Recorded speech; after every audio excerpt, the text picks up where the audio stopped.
وأصحابه أجمعين. أما بعد فأعوذ بالله من الشيطان الرجيم. بسم الله الرحمن الرحيم. فاجتنبوا الرجس من الأوثان واجتنبوا قول الزور حنفاء لله غير مشركين به ومن يشرك بالله فكأنما خر من السماء فتخطفه الطير أو تهوي به الريح في مكان سحيق.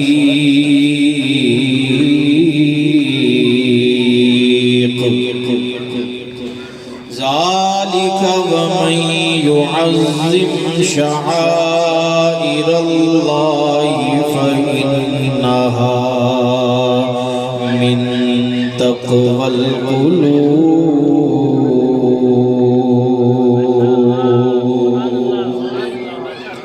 آمنت بالله صدق الله العظيم وصدق رسوله النبي الأمين الكريم. إن الله وملائكته يصلون على النبي يا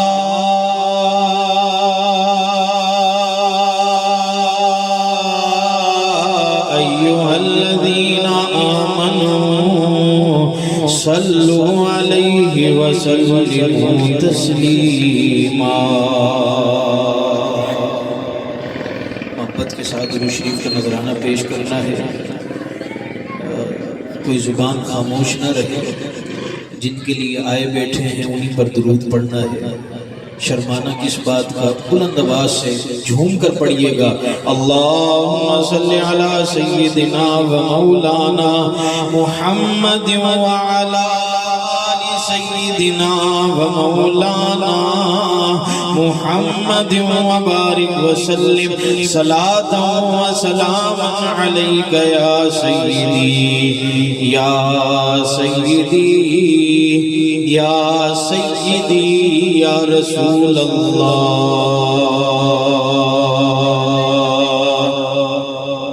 وعلی آلک وأصحابك يا رحمة للعالمين. يا صاحب الجمال ويا سيد البشر من وجهك المنير لقد نور القمر لا يمكن الثناء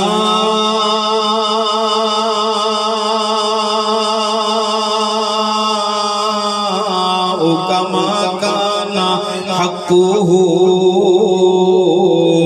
بعد از خدا بزرگ توئی بس قصہ مختصر.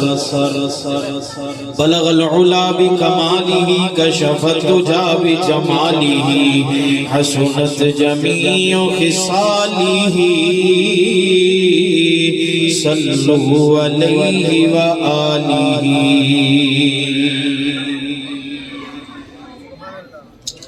حمد و صلاۃ کے بعد محترم و مکرم اسٹیج پر جلوہ گر مقتدر علماء کرام، نعت خوانان شیریں لسان، قراء حضرات، نقیب محفل اور پنڈال کے اندر موجود میرے دوستوں، بزرگوں، نوجوان ساتھیوں، میں اور آپ آج یہاں پر محترم جناب محمد سلیم صاحب اور ان کے اہل خانہ نے جو آج کی یہ بابرکت روحانی، وجدانی، عرفانی، نورانی محفل جو کہ سجی ہے بعنوان بڑی 11ویں شریف کے نام پر، اللہ تعالیٰ اس پاک محفل میں میرا بھی اور آپ کا بھی آنا قبول فرمائے. میرے جن جن بزرگوں نے، بھائیوں نے، دوستوں نے مل کر اس پاک محفل کو سجایا ہے، اللہ تعالیٰ سب کو دین و دنیا کی برکتیں نصیب فرمائے۔ جتنے دوست دور و نزدیک سے چل کر یہاں آ کر بیٹھ گئے ہیں، میں سب کے لیے دعا گو ہوں، اللہ تعالیٰ یہاں سے بھر بھر کے جھولیاں لے جانے کی توفیق نصیب فرمائے۔ اللہ تعالیٰ ہم سب کو صدیق اکبر کے آقا، فاروق اعظم کے مولا، عثمان غنی کے ملجا، حیدر کرار کے مأوا، اور خاتون جنت فاطمہ زہرا کے ابا جان اور حسنین کریمین کے نانا جان کی شفاعت نصیب فرمائے۔ میں نے آپ حضرات کے سامنے سورہ حج 17واں سپارہ، اس سورہ مبارکہ کی 2.5 آیات تقریباً تلاوت کرنے کا شرف حاصل کیا ہے۔ اللہ تعالیٰ میری زبان پر حق اور سچ جاری فرمائے۔ ان آیات کا ترجمہ و مفہوم سامنے رکھنے سے قبل میں چاہتا ہوں نبی کریم علیہ السلام کی ایک حدیث مبارکہ آپ کو سنا دی جائے، تاکہ اس کے مطابق آپ جب اپنی نیتیں وہی کر لیں جو میرے آقا نے فرمایا ہے، تو پھر ہم اور آپ جتنے دوست یہاں آ چکے ہیں وہ سب اتنا ثواب لے کر جائیں گے جتنا میری آقا نے اپنی زبان سے فرمایا ہے۔ اپنی خاموشیاں بھی توڑیں، ذرا کہیے گا سبحان اللہ۔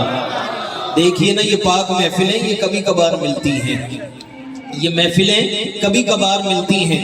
لوگ ہم سے پوچھتے ہیں کہ آپ سبحان اللہ کیوں کہلواتے ہیں، سبحان اللہ کیوں کہلواتے ہیں؟ جو کہتا ہے نا، میں اس کے آگے ہاتھ جوڑ کر عرض کر دوں، میرے بھائی جب کل قیامت کا منظر ہوگا نا، تو کئی بار حدیثوں کے اندر موجود ہے، کئی بندے جنت کی سیٹ ہار رہے ہوں گے، جنت کے اندر داخلہ ان کو منع ہو جائے گا۔ کیوں؟ جب نامہ مال تلیں گے تو ان کو منع اس لیے ہوگا کہ تمہاری یہ نیکیاں کم ہیں، اس لیے تم جنت نہیں جا سکتے۔ اور ہر چیز جو دنیا میں انہوں نے کی ہوگی نا، وہ ان کو اس ہتھیلیوں پر دکھائی جائے گی، ان ہتھیلیوں پر۔ پھر بندہ سوچے گا ہے مجھے یہ موقع ملا تھا نیکی کرنے کا، کاش میں کر لیتا، مجھے یہ بھی موقع ملا تھا، کیونکہ ساری زندگی دکھ رہی ہوگی نا ان ہتھیلیوں پر، مجھے یہ موقع ملا تھا نیکی کرنے کا، میں نے نیکی نہیں کی۔ آج اگر نیکی کر لی ہوتی، میری نیکیاں کم نہیں پڑتی بلکہ بڑھ جاتی، تو میں جنت نصیب ہو جاتی مجھے۔ اس وقت بندہ سوچے گا۔ تو یار یہ پاک محفلیں جو سجی ہوتی ہیں نا، نیکیاں کمانے کے لیے سجی ہوتی ہیں۔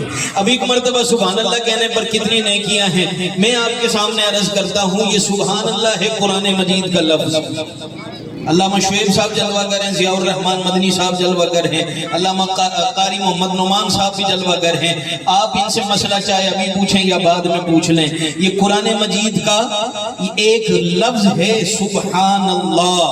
اب جو بندہ اس نیت سے سبحان اللہ کہہ رہے، میں قرآن کا لفظ کہہ رہا ہوں، ایک قرآن کا حرف پڑھنے پر نبی کریم علیہ السلام نے فرمایا اللہ تعالیٰ 10 نیکیاں عطا فرماتا ہے۔ اس سبحان اللہ کے لفظ میں نے گنے ہوئے ہیں، حرف بنتے ہیں 9۔ کتنے؟ 9۔ لو ایک مرتبہ سبحان اللہ اس نیت سے کہہ لو، اللہ تعالیٰ 90 نیکیوں کا ثواب عطا فرمائے۔ اب جس کو ثواب سے اپنی جھولیاں اور مقدر بھرنے ہیں نا، ذرا ساری تقریر میں کہتا رہے سبحان اللہ۔ حدیث مبارکہ آپ کے سامنے پیش کر رہا تھا، کوئی اخبار کی سرخیاں نہیں، کوئی سسی پنوں کا قصہ نہیں، کوئی لیلا مجنوں کی کہانی نہیں، جس کا کلمہ پڑھتے ہیں اسی آمینہ کے لال نے ارشاد فرمایا ہے۔ نبی کریم علیہ السلام نے ارشاد فرمایا، سیدنا ابو ذر غفاری رضی اللہ تعالیٰ عنہ فرمایا، ابو ذر رات کو کھڑے ہو کر اللہ کی بارگاہ میں اللہ کے سامنے کھڑے ہو کر 100 نفل پڑھنا ایک طرف، اور قرآن مجید فرقان حمید کی ایک آیت کا معنی اور مطلب سمجھ لینا ایک طرف ہے۔ دیکھیے نفلیں بیٹھ کر بھی پڑھی جاتی ہیں، لیکن بیٹھ کر نفل پڑھنے کا ثواب اور کھڑے ہو کر نفل پڑھنے کا ثواب اور، یعنی زیادہ ہے ثواب۔ سرکار نے یہ نہیں فرمایا بیٹھ کر نفل پڑھنے کا ثواب، سرکار نے فرمایا 100 نفل کھڑے ہو کر پڑھنا رات کے پہر کے اندر ایک طرف ہے، ابو ذر قرآن کی ایک آیت کا مطلب سمجھ لینا ایک طرف ہے۔ تو آپ اپنی نیت کر لیجئے نا، ابھی کہ ہم اللہ کا قرآن سننے اور سیکھنے آئے ہیں۔ لو یوں ہو آپ نے کری نیت، اور جو میں آپ کے سامنے اللہ کے قرآن کی آیت پیش کرتا جاؤں گا، میں تو اللہ کی رحمت سے نا امید نہیں، مجھے پوری امید ہے کہ اللہ تعالیٰ ایک آیت کا معنی اور مطلب سن لینے پر ہم سب کو 100 نفلوں کا ثواب عطا فرمائے گا، کیونکہ اللہ کی رحمت بڑی وسیع ہے۔ سلطان العارفین سلطان حق باؤ رحمت اللہ تعالیٰ علیہ نے اسی رحمت کے بارے قلم اٹھایا تو کمال کر دیا کہ جے میں ویکھا اپنے عملہ ولے تے کچھ نہیں کچھ نہیں کچھ نہیں کچھ نہیں کچھ نہیں کچھ نہیں میرے پلے پر جے میں ویکھا او دی رحمت ولے تے پھر بلے بلے بلے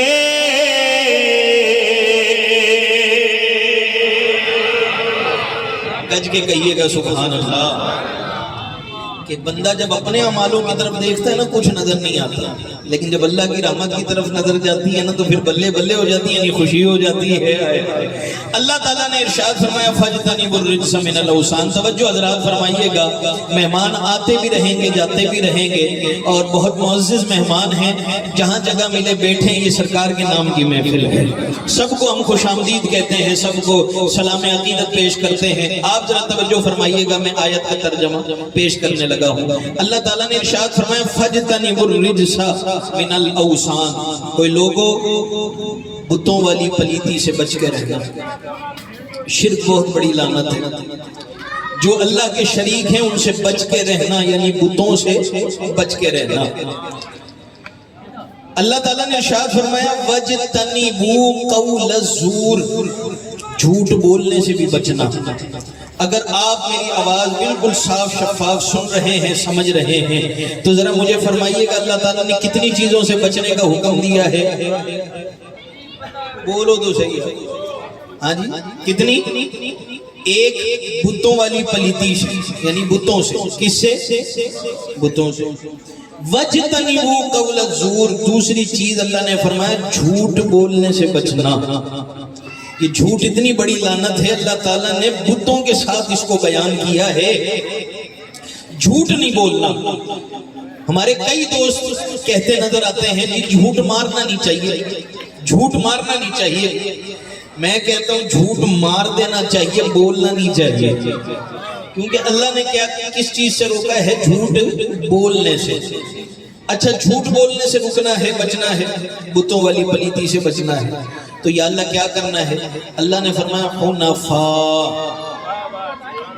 حنفاء، حنفاء۔ اللہ نے فرمایا حنیف بننا ہے۔ حنیف کا مطلب ہوتا ہے ہر باطل سے الگ، کسی باطل کے ساتھ دوستی نہیں کرنی، ہر باطل سے الگ۔ اچھا کئی مرتبہ ایسا ہوتا ہے بندہ لڑتا باطل سے، دوستی نہیں کرتا باطل سے، لڑتا ہے باطل سے، لیکن اس لیے لڑتا ہے اس نے فلانے وقت میں مجھے گھور کے دیکھا تھا، اب دیکھنا بچوں جب میرے زد میں آیا، اب دیکھنا میں اس کے ساتھ کیا کرتا ہوں۔ کئی بار بندہ لڑتا باطل سے ہی، لیکن اس لیے اس کے ساتھ میری رشتہ داری نہیں بنتی، اس لیے میرے ساتھ اس کی دوستی نہیں بنتی، اس لیے اللہ تعالیٰ نے ارشاد فرمایا لڑنا تو باطل سے ہے، لڑنا تو باطل سے ہے، لیکن کس کے لیے؟ حنفاء للہ، صرف اور صرف اپنے پروردگار کو راضی کرنے کے لیے لڑنا۔ نعرہ تکبیر، نعرہ رسالت، نعرہ تحقیق، نعرہ حیدری۔ مہربانی کیجئے توجہ آپ فرمائیے مجھ پر، میں اللہ کا قرآن پیش کر رہا ہوں، کوئی اور چیز نہیں، اللہ کا قرآن۔ مجھے نہیں لگتا اللہ کے قرآن سے بڑھ کر توجہ کا حامل کچھ اور کلام ہے۔ اللہ کا قرآن میں پیش کر رہا ہوں، پھر وجہ یہ بھی میں ہوں ان پڑھ سا بندہ، اگر آپ نے توجہ ادھر ادھر بٹائی نا، میری بھی توجہ بٹے گی تو میں بھول جاؤں گا، تو میرے پاس جو کچھ بھی ہے ٹوٹا پھوٹے الفاظ ہیں وہ ذرا سماعت کر لیجیے، اللہ تعالیٰ آپ کے مقدروں کو نصیب بلند فرمائے۔ اللہ تعالیٰ نے ارشاد فرمایا حنفاء للہ، حنیف بننا ہے، باطل سے لڑنا ہے، لیکن اللہ کے لیے، کسی اور وجہ سے نہیں۔ مسئلے کی بات ہے یار، مجھے بھی سمجھ آ جائے، آپ کو بھی سمجھ آ جائے۔ کام بعض دفعہ کیا جاتا ہے دین کا، رب کی رضا مقصود نہیں ہوتی، اللہ کو ایسا کام پسند ہی نہیں۔ اللہ وہ دین کا کام بندے کے منہ پر دے مارتا ہے، کیوں؟ رب کی رضا جو مقصود نہیں۔ ہاں کام کیا جائے دنیا کا، لیکن رب کی رضا مقصود ہو تو پھر اللہ تعالیٰ اس دنیا کے کام میں بھی ثواب رکھ دیتا ہے۔ آپ کہیں گے مولوی صاحب دنیا کے کام میں کیسے ثواب مل سکتا ہے؟ دیکھیے کھانا ہم کھاتے ہیں، اب کھانا کھانے میں کیا ثواب ہے؟ کپڑے ہم پہنتے ہیں، جوتے پہنتے ہیں، ٹوپی ہم لگا لیتے ہیں، یہ دنیا کے کام کے اندر کیسا ثواب مل سکتا ہے؟ میں آپ کو ایک حدیث سناتا ہوں۔ دیکھیے نا، پہنا جاتا ہے کرتا، پہنا جاتا ہے جوتا، آپ جوتا پہنے الٹا پاؤں پہلے ڈال لیں تب بھی جوتا پہنا جائے، سیدھا ڈال لیں تب بھی جوتا پہنا جائے۔ کرتا یا قمیض یا شرٹ پہنتے ہوئے آپ سیدھا بازو پہلے ڈالیں تب بھی شرٹ پہنی جائے گی، الٹا بازو پہلے ڈالیں تب بھی شرٹ پہنی جائے گی، ایسے ہی ہے مسئلہ۔ لیکن اگر بندہ یہ نیت کر لے کہ میرے نبی کریم علیہ السلام نے ارشاد فرمایا ہے اللہ تعالیٰ سیدھے ہاتھ سے کام شروع کرنے والے کو بڑا ہی پسند کرتا ہے، لوگ اس نیت کرنے کے بعد اس نیت سے جوتا پہنتے ہوئے سیدھا پاؤں پہلے ڈال لیں، شرٹ قمیض پہنتے ہوئے سیدھا بازو پہلے ڈال لیں۔ لوگ جوتا پہننا بھی ثواب ہے تو کرتا پہننا بھی ثواب ہے، کیوں؟ سرکار علیہ السلام نے جو فرمایا ہے نا، لو اب یہ جوتا اور کرتا پہننا بھی ثواب بن جائے گا۔ اللہ نے ارشاد فرمایا تو پھر جو باطل سے لڑنا یہ تو بڑی نیکی ہے نا، تو اس کے اندر اگر ریاکاری آ گئی تو پھر وہ نیکی قبول نہیں۔ اللہ نے فرمایا حنیف بننا ہے، کام کرنے ہیں تو میں اللہ کی رضا کے لیے کرنے ہیں، غیر مشرکین بھی، اس حال میں کہ کبھی کسی کے ساتھ اللہ کو شریک نہیں ٹھہرانا۔ جو بندہ شرک کر لیتا ہے نہ پھر اس کا دنیا میں کوئی ٹھکانہ ہے نہ آخرت کے اندر کوئی ٹھکانہ ہے۔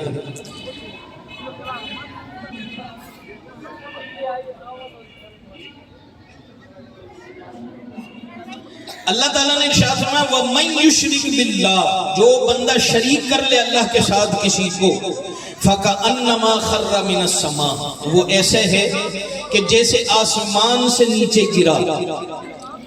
جو آسمان سے نیچے گرتا ہے دو معاملات اس کے ساتھ ہوتے ہیں، یا تو آسمانی کوئی مخلوق اس کو چیر پھاڑ کر کے ختم کر دیتی ہے، یا پھر وہ دھڑام کر کے نیچے گرتا ہے، نہ اس کی ہڈی بچتی ہے نہ پسلی بچتی ہے، وہ ختم ہو جاتا ہے۔ اللہ نے فرمایا جس طرح اوپر سے گرنے والے کا کوئی ٹھور ٹھکانہ نہیں، اسی طرح شرک کرنے والے کا بھی کوئی ٹھور ٹھکانہ نہیں، شرک نہیں کرنا۔ اب سنیے گا اگلی آیت مبارکہ، اللہ تعالیٰ نے کن کن چیزوں سے ہمیں روکا، ذرا آپ مجھے اتنی آواز سے بتائیں گے میرے کانوں تک آواز آ جائے، مہربانی فرمائیے گا۔ اللہ تعالیٰ نے کن کن چیزوں سے ہمیں روکا ہے جی؟ جھوٹ اور بتوں والی پلیتی سے، لیکن اللہ تو ازل سے سبھی کچھ جانتا ہے نا۔ اللہ کو معلوم تھا کچھ لوگ ایسے پیدا ہو جائیں گے، میں روک رہا ہوں بتوں سے، وہ سوچیں گے بت بھی مخلوق، غوث اعظم بھی مخلوق، نہ ان بتوں کے قریب جانا ہے نہ غوث اعظم کے قریب جانا ہے۔ اللہ جانتا تھا نا کئی لوگوں کو مسالہ زیادہ لگ جائے گا، تو اللہ تعالیٰ نے اس شک کی جڑ کاٹتے ہوئے نا اگلی آیت مبارکہ نازل فرما دی۔ اللہ تعالیٰ نے ارشاد فرمایا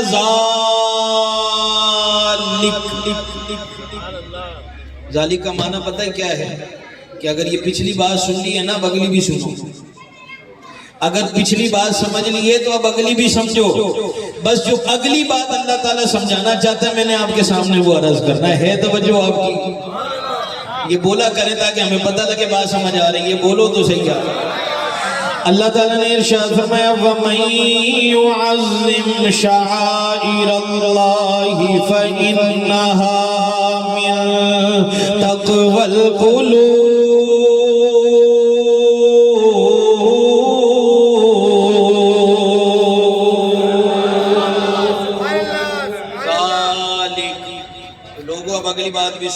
کون سی اگلی بات؟ اللہ تعالیٰ نے ارشاد فرمایا میری نشانیوں کا ادب کرنا. آپ بولیں تو میں آگے چلوں گا. اتنے ٹھنڈے ماحول کے اندر کیسے آپ کو سناؤں کچھ. وَمَن يُعَظِّمْ شَعَائِرَ اللَّهِ، اللہ نے فرمایا میری نشانیوں کا ادب کرنا. یہ نہ سمجھنا غوث اعظم بھی مخلوق بدھ بھی مخلوق ایک ہی بات ہے نہ. اللہ نے فرمایا میری نشانیوں کا ادب کرنا. یا اللہ اگر ادب کریں گے تو شرک تو نہیں ہو جائے گا، تیرے ساتھ شریک تو نہیں ٹھہر جائیں گی وہ نشانیاں. اللہ تعالیٰ نے ارشاد فرمایا نہیں، اگر میری نشانیوں کا ادب کرو گے نا یہ دل کے تقوی کے اندر سے ہے. من تقوی القلوب، یہ دل کے پرہیزگاری میں سے ہے، دل کے تقوی میں سے ہے. کئی دوستوں کو صرف ایک تقوی سمجھ آتا ہے، وہ سمجھتے ہیں تسبیح پڑھنا تقوی ہے، نمازیں پڑھنا تقوی ہے، روزے رکھ لینا تقوی ہے. لیکن یہ سارے تقوی ہیں جسم کے. تسبیح پڑھنا جسم کا تقوی، نمازیں پڑھنا جسم کا تقوی، روزے رکھنا جسم کا تقوی، اللہ کے پیاروں کا ادب کرنا یہ دل کا تقوی. اگر آپ کی اجازت ہو تو اس بات کو کھولنے کے لیے میں اللہ کے قرآن کی اور آیت پیش کروں آپ کے سامنے. پیچھے تک آواز آ جائے، کوئی ڈائریکٹ ٹیکس والی پرچی نہ آ جائے سبحان اللہ کہتے ہوئے. دیکھیے نا سورہ حجرات نکال لیں، سورہ حجرات 26واں سپارہ. دیکھو نا کتنی مہنگائی ہو گئی ہے. اگر میں ریٹ لسٹ پڑھوں نا مائک پر اسپیکر پر، آٹا دال چینی کی، ہو سکتا ہے کوئی میرا بھائی ایسا بیٹھا ہو جس کو نہ پتا ہو وہ سب باتیں، وہ سنے تو کہیں اس کو ہارٹ اٹیک ہی نہ آ جائے. نہ بھائی میں یہ کام نہیں کرتا، میں بتاتا نہیں، بس سمجھ لیجئے کتنی مہنگائی ہو گئی ہے. لیکن علامہ صاحب آپ کے سامنے دائیں بائیں موجود ہیں، ان سے پوچھ لیجئے کہ سبحان اللہ آج کے دور میں بھی مفت ہی ہے. میں مفت سودا دینے کے لیے آیا ہوں، پھر بھی کوئی نہ لے تو اس کی مرضی ہے. یار گج کے کہیے گا سبحان اللہ. اللہ کے پیاروں کا ادب کرنا یہ دل کا تقوی ہے. اس پر میں لگا ہوں آیت کریمہ پیش کرنے. سورہ حجرات ہے، آیت نمبر ہے 2. اللہ تعالیٰ کے محبوب علیہ السلام کا یعنی نبی کریم علیہ السلام کا پروٹوکول، سرکار کی عظمت اللہ نے خود بیان کی ہے. اللہ تعالیٰ نے ارشاد فرمایا یا ایھا الذین آمنوا لا ترفعوا اصواتکم فوق صوت النبی. ایمان والو میرے محبوب کی آواز پر کبھی آواز اونچی نہ کرنا. فوق صوت النبی، میرے محبوب کی آواز پر تمہاری آوازیں اونچی نہ ہونے پائے. پتہ یہ کس کو کہا جا رہا ہے؟ محبوب کے صحابہ کو. وہ صحابہ جو پکے ٹھکے جنتی ہیں،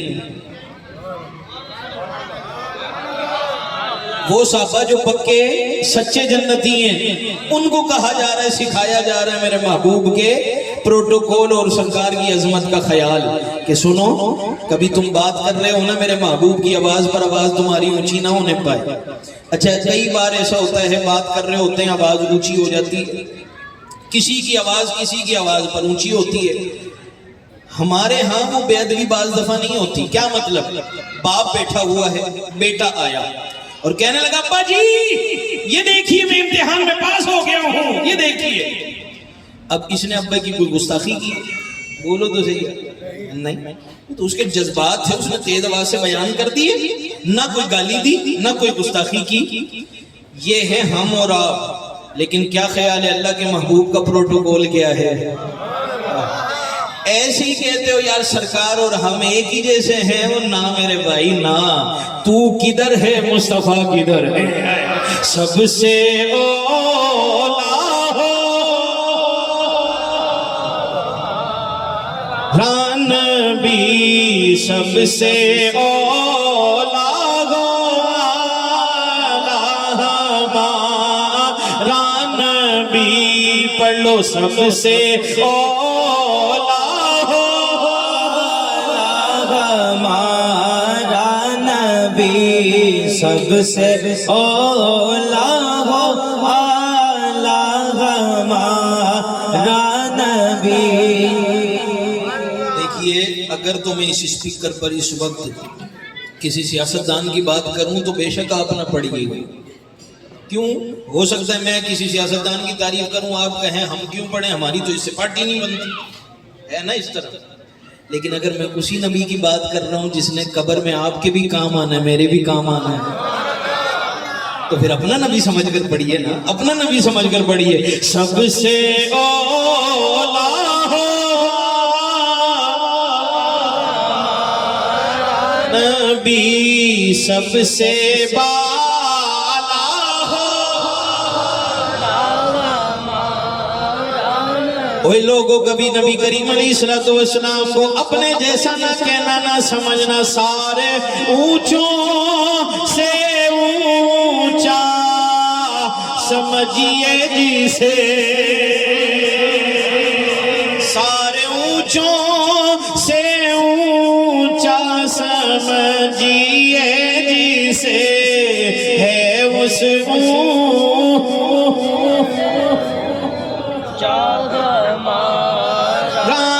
نبی، ہے اس اونچے سے اونچا ہمارا نبی۔ اللہ نے فرمایا اپنے جیسا نہ سمجھ لینا میرے محبوب کو، اس کی بارگاہ کا پروٹوکول یہ ہے کبھی کسی اور جذبات کے اندر بھی اپنی آوازوں کو میرے محبوب کی آوازوں پر بلند نہ کر لینا۔ اچھا، کئی مرتبہ آواز اس لیے بھی بلند کرنی پڑتی ہے۔ مثال، علامہ شعیب صاحب یہاں سے آپ کے سامنے جلوہ گر ہے نا، اٹھے تھے، یہاں سیڑھی سے اترے اور چلے، میرے سامنے اسپیکر نہ ہو، مجھے علامہ صاحب سے کوئی بات کرنی ہو، مجھے اچانک یاد آیا، او ہو یہ بات تو میں نے کی نہیں، کسی کا پیغام تھا، سلام تھا، ابھی تک دیا نہیں، اور علامہ صاحب تو چل دیے ہیں۔ اب وہاں تک جب علامہ صاحب پہنچ گئے ہوں گے تو میں آواز آہستہ دوں گا کہ تیز؟ بولو تو صحیح، ساری جواب دیجئے گا، تیز۔ یہ علامہ شعیب صاحب بات سنیے، مجھے آواز دینی پڑے گی نا اونچی، کیوں؟ وہاں تک جو آواز پہنچا جائے۔ اچھا، اس طرح آواز دینا کوئی بے ادبی ہے؟ بولو، یا کوئی میں نے گستاخی کر دی علامہ شعیب صاحب، کوئی گالی دے دی ان کو؟ نہیں، یہ ہم ہیں اور سرکار ہے۔ اللہ تعالیٰ نے ارشاد فرمایا وَلَا تَجْهَرُوا لَهُ بِالْقَوْلِ كَجَهْرِ بَعْضِكُمْ لِبَعْضٍ۔ اوہ لوگوں، اچھی طرح سن لو اور سمجھ لو، یہ میرے محبوب کی بارگاہ ہے، یہ میرا محبوب ہے، کوئی اور نہیں، یہ تم جیسے نہیں ہیں، اللہ کے محبوب ہیں۔ نہ ہی بات کرنے کے دوران تمہاری آواز میرے محبوب کی آواز پر اونچی ہو، اور نہ ہی کبھی چیخیں مار کر میرے محبوب کو تم نے بلانا ہے۔ دونوں صورتیں اللہ نے بیان کر دی، نہ بولتے وقت آواز اونچی ہو، اور نہ ہی میرے محبوب کو چیخ مار کر کبھی پکارنا، آوازیں دینا، جب بھی دینا آہستہ آواز کے ساتھ آواز۔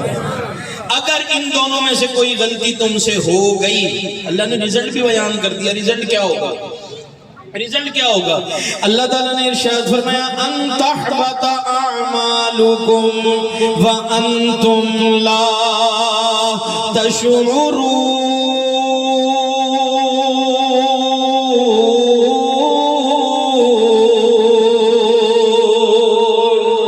تم سب کی، یعنی جس نے یہ غلطی کی ہوگی ان میں سے، یا کوئی پھر ایک غلطی کی ہوگی، اللہ تعالیٰ نے ارشاد فرمایا اس کے سارے اعمالوں کی کھیتی تباہ ہو جائے گی، برباد ہو جائے گی، اور اس بندے کو اس بات کا شعور بھی نہیں ہوگا۔ ایک تو ہوتا ہے نا بندے کو پتہ ہو میرے اعمال تباہ ہو گئے، چلو بھائی اور کر لیے جائے، اور جمع کریں۔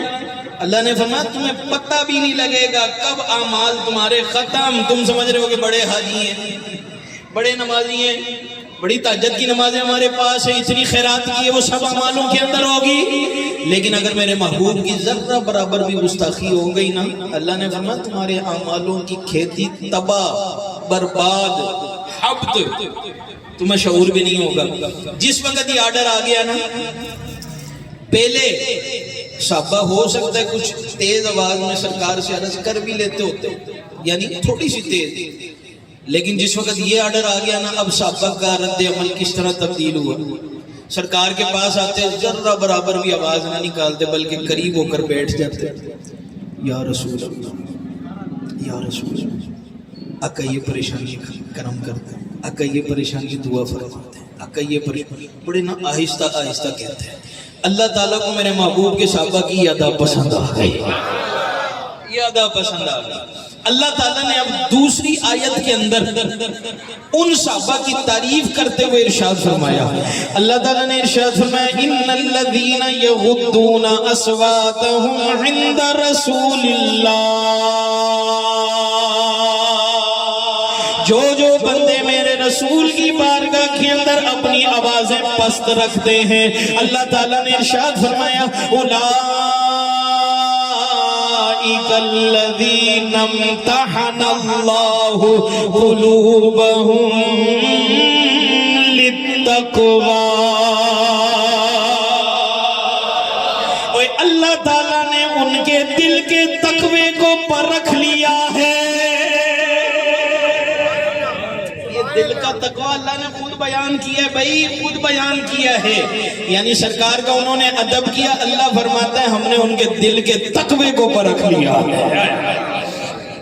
اچھا ایک بات اور کلیئر نہیں ہوگی اس آیت سے، بعض کہتے ہیں نا سرکار کو پکارنا ہی نہیں چاہیے، نبی پاک علیہ السلام کو پکارو گے تو شرک بن جائے گا، صرف اللہ کو پکارو، کہتے ہیں کہ نہیں کہتے؟ بولو تو صحیح ہے۔ اگر سرکار اللہ کے علاوہ سرکار کو پکارنا ہی حرام ہوتا، منع ہوتا، تو اللہ یہاں فرماتا آہستہ پکار۔ ایک کام ہے ہی حرام تو اللہ اس کی کنڈیشن بیان کرے گے، پھر اس طرح کرو وہ کام، یا پھر صاف صاف آرڈر ہو جاتا خبردار میرے محبوب کو نہ پکارنا، میرے محبوب کو نہ پکارنا۔ وہ اللہ تو پکارنے کے پروٹوکول اور طریقے بیان فرما رہا ہے، تم کہتے ہو سرکار کو پکارنے کوئی، یہ مسئلہ تم نے کہاں سے نکالا؟ آؤ نا ہمارے پاس آؤ، ہم سرکار کو پکارتے ہیں تو دیکھو کس طرح پکارتے ہیں۔ کرم کی ایک نظر ہم پر خدا را یا رسول اللہ، کرم کی ایک نظر ہم پر خدا را یا رسول اللہ، یہی ہے کہ جینے کا سہارا یا۔ دیکھیے آیت مبارکہ آپ نے سن لی ہے کس طرح پکارنا ہے، بڑے آہستہ کے ساتھ۔ ٹھیک ہے آپ سینے کا زور نہ لگائیں، آہستہ ہی پکاریں، لیکن پکاریں ضرور، دھیمی دھیمی آواز میں پڑھیں نہ، میری تو مجبوری اسپیکر پاس لگا ہوا ہے تو آواز تو تیز ہی ہونی ہے، لیکن آپ اپنی آوازیں بھلے ہی پست رکھیں لیکن پکاریں ضرور۔ کرم کی ایک نظر ہم پر خدا را یا رسول اللہ، یہی ہے کہ جینے کا سہارا یا رسول اللہ، ذرا بلند آواز سے، یہی ہے کہ جینے کا سہارا یا خدا کا وہ نہیں ہوتا، خدا اس کا نہیں ہوتا، خدا کا وہ نہیں ہوتا، خدا اس کا نہیں ہوتا، جسے ہونا نہیں آتا تمہارا یا کرم کی ایک نظر ہم پر خدا را یا بلند آواز سے، کرم کی ایک نظر ہم پر خدا را یا خدا، جب تم سے فرمائے کہ لاؤ اپنی امت کو، قیامت کا جس وقت منظر ہوگا نا، ہر نبی اپنی اپنی امت کے ساتھ کھڑا ہوگا، تو اس وجہ سے مان لو کہ یا رسول اللہ جس وقت خدا آپ سے فرمائے کہ لاؤ اپنی امت کو، خدا جب تم سے فرمائے کہ لاؤ اپنی امت کو،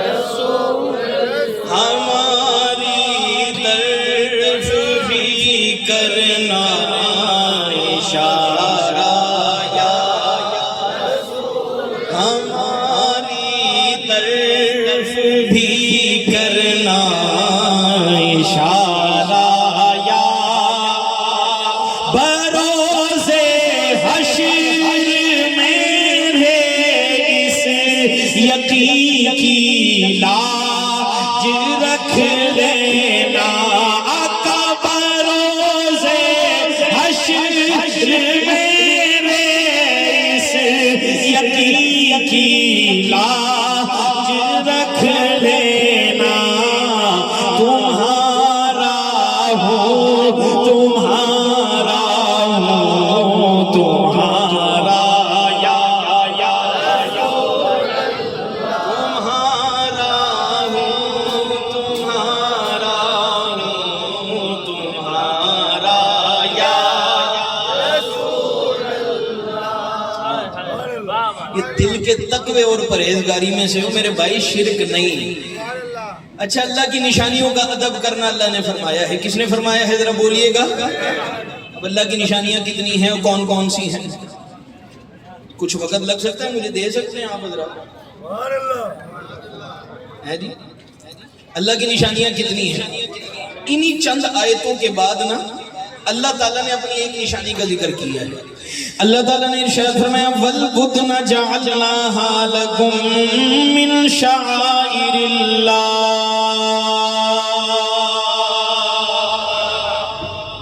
کہہ دو یا سبحان اللہ۔ یہ جو قربانی کے جانور ہیں نا، اللہ فرماتا ہے یہ میری نشانی ہے۔ بدنے، بدنا مطلب ہوتا ہے قربانی کے جو دو بڑے جانور ہیں۔ بڑے جانور کون کون سے اگر بتائیے گا آپ کو علم ہو ہے جی؟ اور گائے اور اونٹ۔ اللہ نے فرمایا یہ میری نشانی ہے۔ یا اللہ تیری نشانی ہے تو ہم کیا کریں؟ اللہ تعالیٰ نے ارشاد فرمایا وَمَن يُعَظِّمْ شَعَائِرَ اللَّهِ فَإِنَّهَا مِن تَقْوَى الْقُلُوبِ۔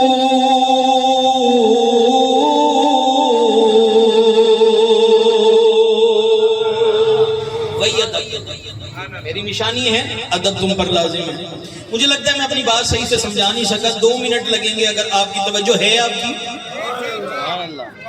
یہ جو اونٹ اور بیل ہے نا، یہ آپ کے کام کاج بھی آتے ہیں، کھیتوں کے اندر اس سے ہل چلوایا جاتا ہے، اس کے پیچھے گاڑی باندھ کر اس پر سامان بھی لادا جاتا ہے۔ سواری نہ ہو آپ کے پاس، اونٹ پر آپ سواری بھی کر سکتے ہیں کہ نہیں؟ کر سکتے ہیں، لیکن ایک دن آپ نے کر لی نہیں۔ اچھا، یہ چلنے کے اندر دونوں چیزیں اڑی کریں نا، آپ اس کو مار بھی سکتے ہیں، لیکن اللہ فرماتا ہے ایک دن تم نے کر لی نیت۔ کیا نیت؟ کہ یہ جو اونٹ یا بیل ہے نا میرے پاس، اس کو میں اللہ کے نام پر ذبح کروں گا، اس کو اللہ کے نام پر ذبح کروں گا۔ اللہ فرماتا ہے بس اب یہ بن گئے میری نشانی، اب بن گئی یہ میری نشانی۔ کیا مطلب؟ میرے ساتھ نسبت جڑی، اب میری نشانی ہے۔ کیا مطلب؟ اس پر سامان نہیں لاگ سکتے، اس پر سواری نہیں کر سکتے۔ پہلے یہ اڑی کرتا تھا، آپ اس کو لگا بھی دیتے تھے، اب نہیں، ادب لازم۔ وَمَن يُعَظِّمْ شَعَائِرَ اللَّهِ، میری نشانیوں کا ادب کرنا۔ بس میرے دوستوں کو ذرا توجہ کرنا، لوگ ہمیں تانے دیتے ہیں، کہتے ہیں تم غوث اعظم کا بڑا ادب کرتے ہو، غوث اعظم کی بڑی رسپیکٹ کرتے ہو، بلکہ جتنے اللہ تعالیٰ کے ولی ہیں سب کا بڑا ادب کرتے ہو۔ میں کہتا ہوں یار ہمیں تانا نہ دینا، پہلے ہماری بات تو سنتے جاؤ۔ مجھے اللہ کے قرآن نے یہ سبق دیا، جس جانور کو اللہ کے نام پر ذبح کرنے کی صرف نیت کر لی جائے وہ جانور بن جاتا ہے اللہ کی نشانی، اس کا ادب ضروری۔ تو یا پھر وہ غوث اعظم جنہوں نے ساری زندگی رب رب کرتے گزاری، اللہ کے نام کی کھاتے گزاری، اللہ کے نام کی مانتے گزاری، رب کی قسم ہے وہ غوث اعظم بھی اللہ کی نشانی۔ اللہ فرماتا ہے میری نشانیوں کا ادب کرو گے تو یہ شرک نہیں بلکہ یہ تو دل کے تقوی میں سے ہے۔ یوں ہم غوث اعظم کا ادب کرتے ہیں بھائی، یوں 11ویں سجا کر بیٹھے ہوئے ہیں محمد سلیم صاحب اور ساری اہل خانہ، آپ کو یہ بتا رہے ہیں اوے لوگوں کسی اللہ کے پیارے کا ویری نہ بننا، اور اگر بات آ جائے حضور غوث اعظم کی تو ہمیشہ یہی کہنا عجب شان تیری یا غوث جلی ہے، میں ابھی اور بھی باتیں کرتا لیکن مجھے اسٹیج سے حکم ہے جی بس اختتام انہی 2 لائنوں پر اختتام ہے اسی مصرے پر بندہ وہ اچھا جس کا آخر نہیں اچھا ہو جائے میرے ساتھ مل کر پڑھیں گے 11ویں شریف کی محفل ہے یار ہم نے حضور غوث اعظم کو خراج عقیدت پیش کرنا اور کسی کو نہیں کہہ لو عجب شان تیری یا غوث جلی ہے عجب شان تیری یا غوث جلی ہے عجب شان تیری یا غوث جلی ہے کیا شان ہے کہ تیری بارگاہ کے اندر آتا ہے گر چور تو بنتا ولی ہے بس اشارہ ہی سمجھ لیجئے حضور غوث اعظم کی بارگاہ میں جب چور آیا ہے تو وہ بھی اللہ کا ولی بن کر گیا ہے تو جب وہ اللہ کا ولی تو پھر حضور غوث اعظم کی شان کا اندازہ کون لگا سکتا ہے آتا ہے گر چور تو بنتا ولی ہے عجب شان تیری یا غوث جلی ہے اللہ آپ کی حاضری کو بھی قبول فرمائے میری حاضری کو بھی قبول فرمائے آپ کے ذوق کو قبول فرمائے اور سارا سال ہی اللہ تعالیٰ اپنا اور پیارے محبوب کا صدقہ ہم سب کو نصیب فرمائے وما علیہ الا البلاغ تمام احباب سے عرض کروں گا کھڑے ہو جائے صلاۃ السلام ہوگا دعا ہوگی اس کے بعد کام کا اہتمام ہے تمام احباب کھڑے ہو جائے اللہ مزید اور رحمان صلی اللہ علیہ وسلم